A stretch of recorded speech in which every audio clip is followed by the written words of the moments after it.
আসসালামু আলাইকুম viewers, welcome back to my channel. আজকে আপনাদের জন্য নিয়ে আসলাম আমার আরও একটি রেসিপি, আস্ত মাছ রান্না। এখানে আমি নিয়েছি দৌরাত রয়্যাল এই মাছটি, কিন্তু এর জায়গায় আপনারা রুই, কাতল, তেলাপিয়া বা কোরাল মাছও নিতে পারেন।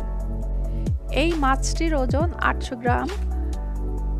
মাছটাকে আমি পেটের ভিতরে যে ময়লা আছে সেগুলো ফেলে দিয়েছি, সাথে তার আঁশগুলোকেও পরিষ্কার করে নিয়েছি। সাথে মাছের লেজটা কেটেছি এবং মুখটাকে কেটে দিয়েছি, কারণ মুখের এখানে মাছের দাঁত থাকে, সেগুলো খাওয়া যায় না।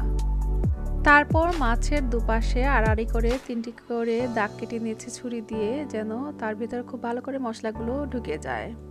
এবার 4 চামচের আধা চামচ করে হলুদ এবং লবণ দিয়ে মাছটাকে ভেতরে বাহিরে খুব ভালো করে মাখিয়ে নেব। এবার ম্যারিনেট করে রেখে দেব 10 মিনিটের মতো।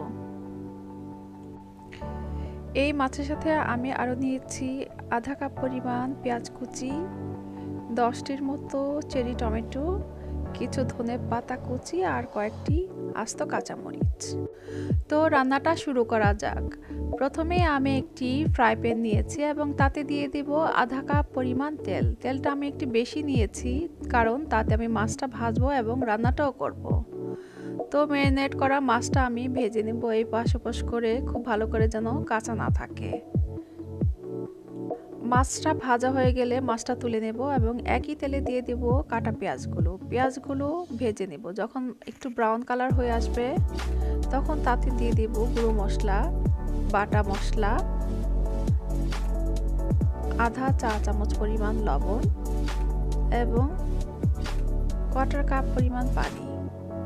এবার মশলাটা খুব ভালো করে আমি ভুনে নেব, এমন করে ভুনে নেব যেন একটুকু কাঁচা গন্ধ না থাকে।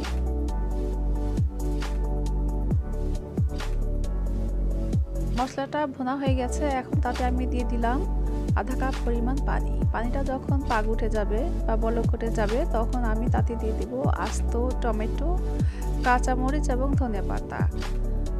সবগুলো নেড়ে চেড়ে মিশিয়ে নিব। তারপর দিয়ে দিব আস্ত মাছ ভাজা। এতক্ষণ চুলার জালটা মিডিয়াম টু হাই ফ্লেমে ছিল, এবার চুলার জালটা হাই টু মিডিয়াম ফ্লেমে করে দিব।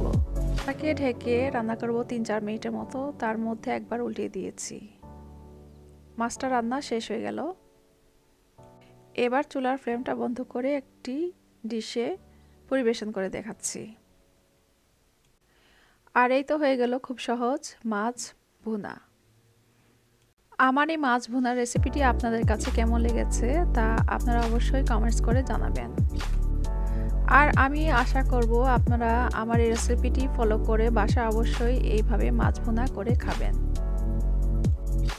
যারা এরই মধ্যে আমার এই চ্যানেলটি সাবস্ক্রাইব করেছেন তাদেরকে জানাই অসংখ্য ধন্যবাদ।